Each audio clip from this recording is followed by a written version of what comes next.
Earlier this year, we released the Loss Analysis Waterfall chart, which compares the energy theoretical, the energy the turbine or inverter could have produced if it were running optimally in perfect conditions, with the actual energy, with losses according to performance, curtailment and downtime displayed, and the click-through navigation, according to site or device level, makes it easy to dig into the detail and investigate concrete losses by type.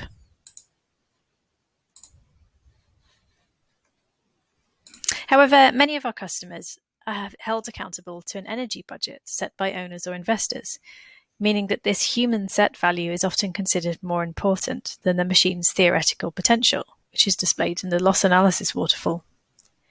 This energy budget is typically based on the forecasted weather conditions and typical losses due to performance, curtailment and downtime.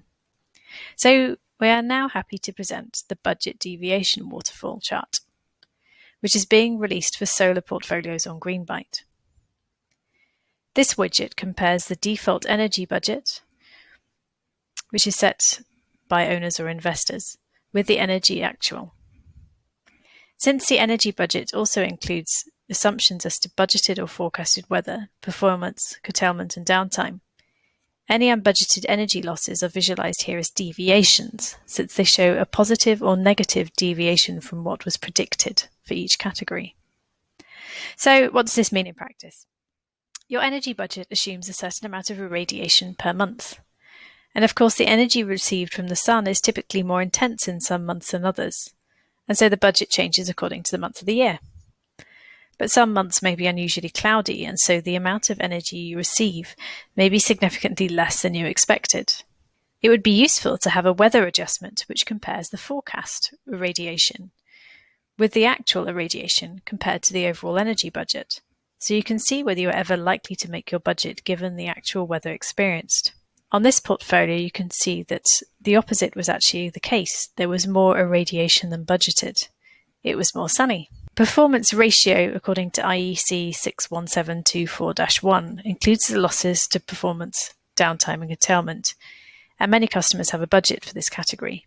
When the actual performance ratio recorded is less than the forecast performance ratio, we see a negative deviation here, a red bar.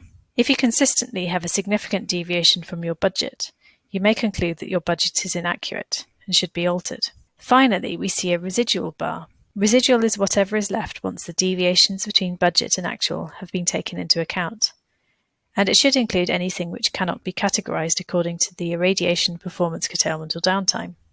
However, if it is as great as shown in this widget, it probably means that there is something wrong with your data, which is why we've shown this example.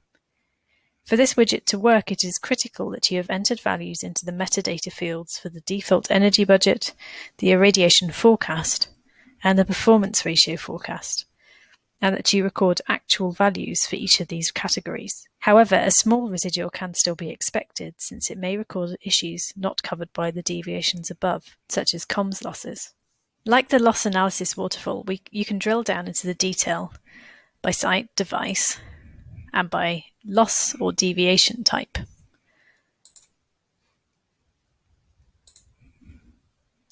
We believe that these two widgets complement each other, and they should be displayed side by side on the same dashboard, and will help you to meaningfully interpret your losses and deviations to increase the understanding of the performance of your assets. If you would like help with any of this, including how to enter forecast values as metadata, please speak to your contact at Greenbyte. Happy waterfalling!